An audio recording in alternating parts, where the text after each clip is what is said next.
Hi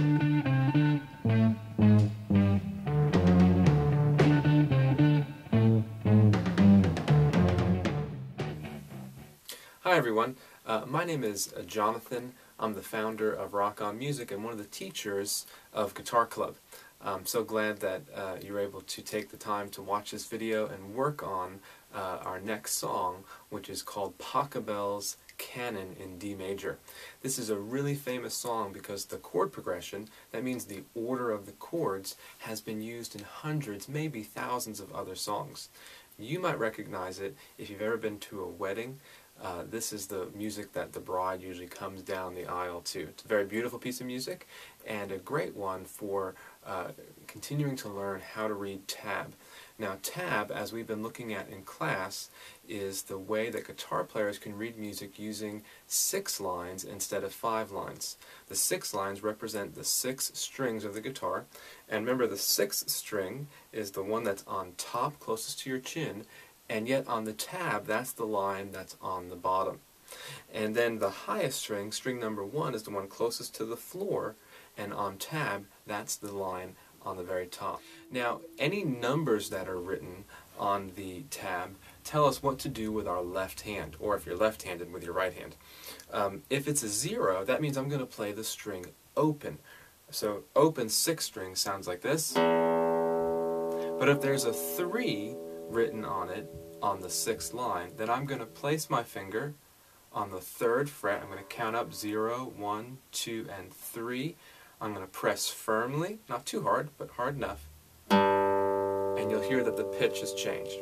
So that's how we read tab, looking at the number of the string, 6, 5, 4, 3, 2, 1, and then what numbers are written on those lines tells us where to place our fingers. Well, the first part of Pachelbel's Canon in D is the bass line. On the recording that you'll practice with, you'll hear a cello playing that low bass line. We're going to start with open 4th string, and then you'll see a 0 written on the 5th line. That's open.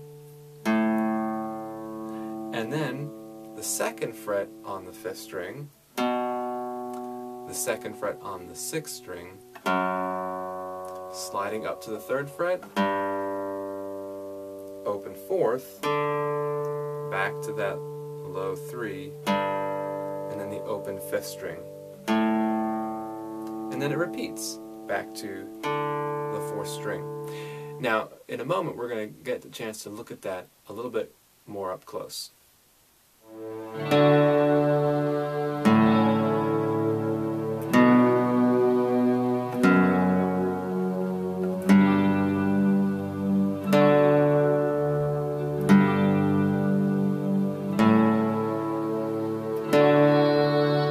The next part of our song is the melody. You'll see that on part 2 on the 2nd line.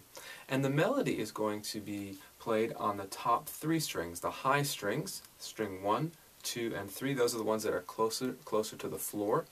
And we're going to start out on the 1st string on the 2nd fret. So 1st string, and then I'm going to count 0, 1, 2, press, and there's my first note. So here's the melody.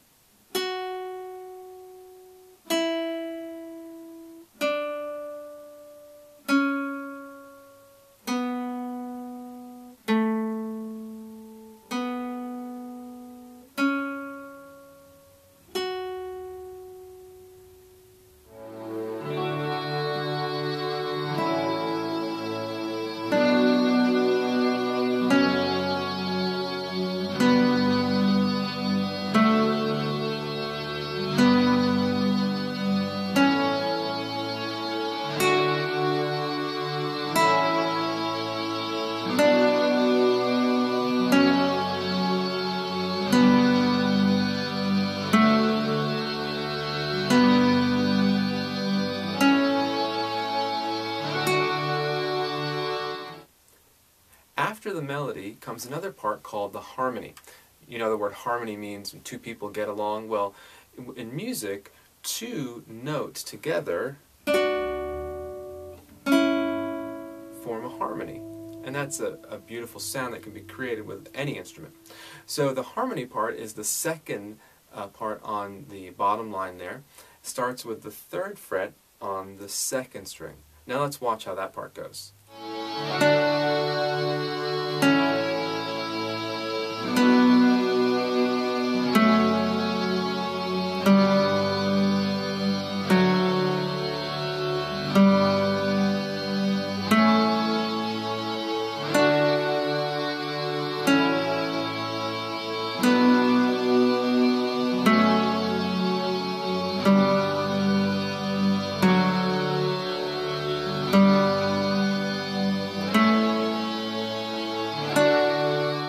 Now the most challenging part about playing Pachelbel's canon is actually playing the chords. I said at the beginning that this is a famous song for its chord progression, and this is what the chords look like. We're going to do 2 different ways.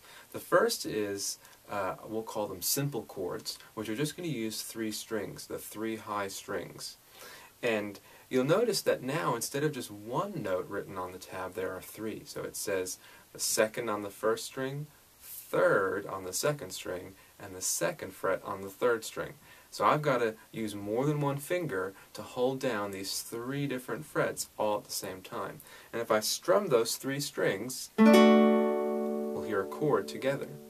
Now the next one says 0, 2, 2, so I'm going to have to do 0, open on the 1st string, then 2nd fret, and 2nd fret, and I'll strum that. And so on. So you build each chord by reading the tab on the 1st string, the 2nd string, and then the 3rd string. This will be the 3rd chord. Now we'll watch it up close.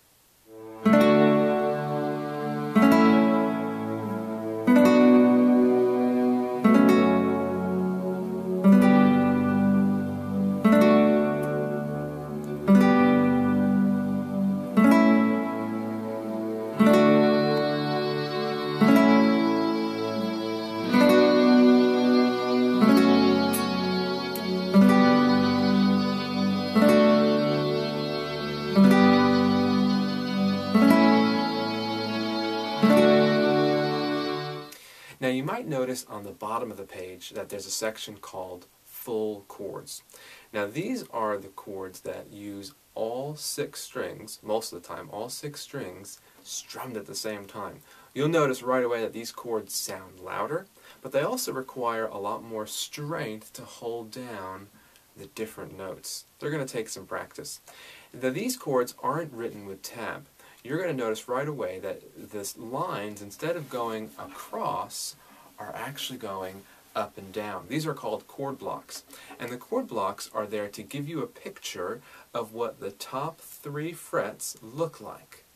So looking at those chord blocks, you'll see on the left-hand side of them, this is the chord D, that the 6th string and the 5th string have a little X on top.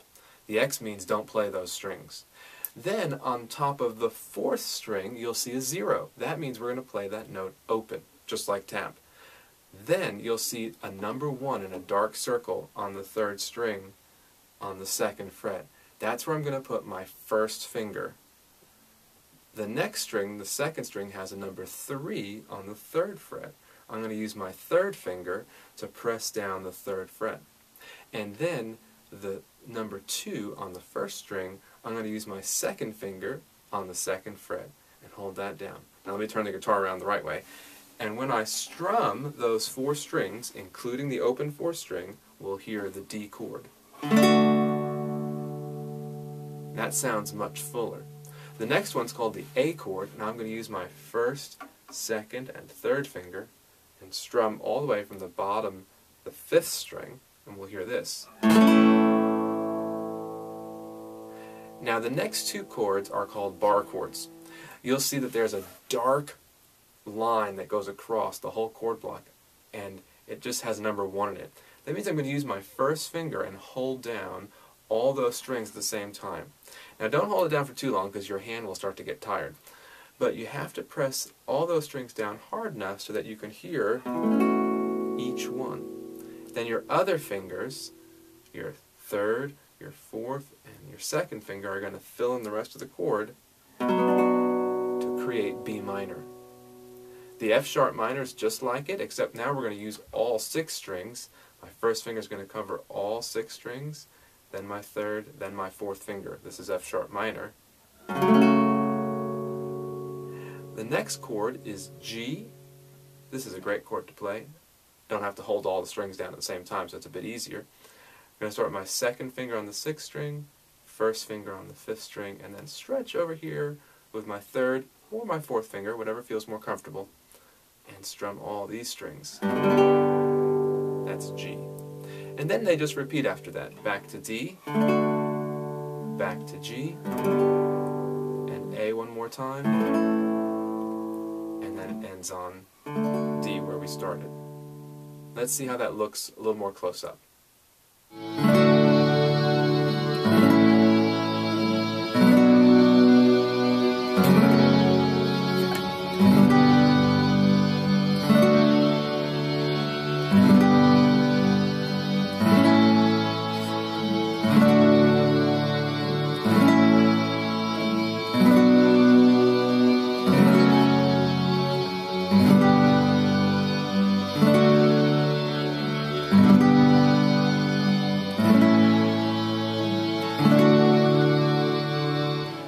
Well, I hope that was helpful in getting to practice and see how Pachelbel's canon looks close up.